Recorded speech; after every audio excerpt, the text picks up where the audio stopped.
कुठं रडायचे मी. पप्पांना नाही झेपलं हे. पप्पा बोलले की मी जाऊन बोलतो पोराच्या बापाशी, पण मीच थांबवलं त्यांना. आधीच एवढं घडलंय त्यात आणखीन लफडं नको होतं मला. मम्मी पप्पांचा जीव माझ्यात अडकलाय आणि माझं तुझ्यात. तुम्हाला रडवायचास आणि मी त्यांना. पप्पांना हार्ट प्रॉब्लेम झाला तेव्हा माझं डोकं ठिकाण्यावर आलं. आता मी जास्त त्रास नाही देऊ शकत त्यांना. पण तू हे मला बोलली का नाहीस? अरे तू होतास का ठिकाण्यावर? मी जेव्हा यायचं तेव्हा तोंड मुरडायचं. कितीदा ट्राय मारला, एकदा बी ऐकलंस माझं? Sunita, I am sorry, I am really very sorry. आता काय उपयोग आहे रोन्या? झालं गेलं, गंगेला मिळालं ना. तुझं अभिनंदन. आता काय कन्फर्म झालायस ना तू ऑफिसात?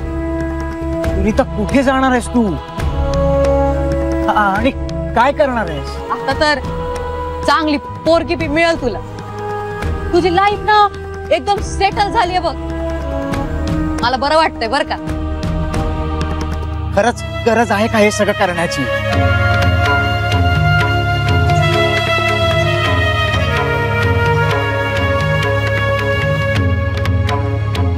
तू फक्त तुझी काळजी घे.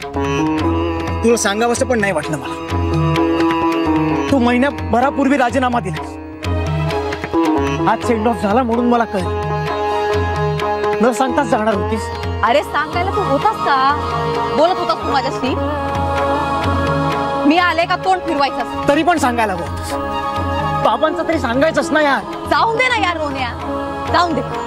काय फरक पडणार आहे सांग?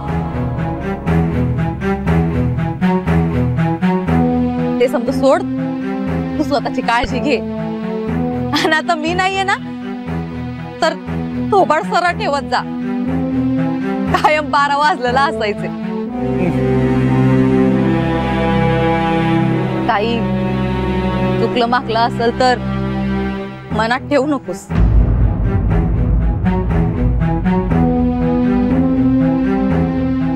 आणि आपल्या ताईला सॉरी सांगा.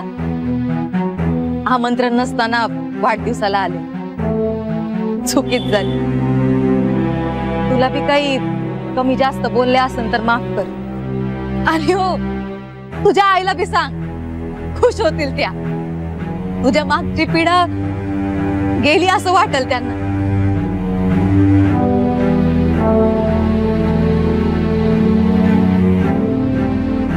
निघू मी?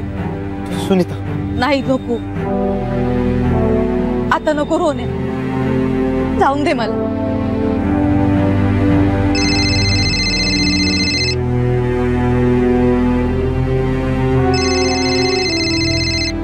हा मम्मी, अगं आता निघालेच आहे. येते. हो हो पोचते. हा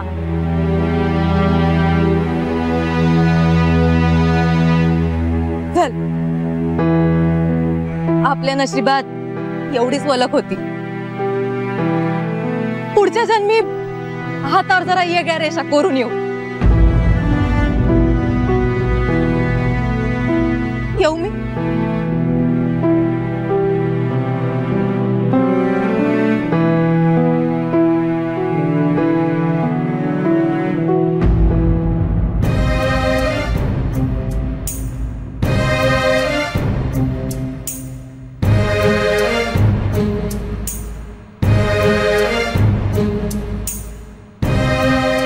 सुनीता,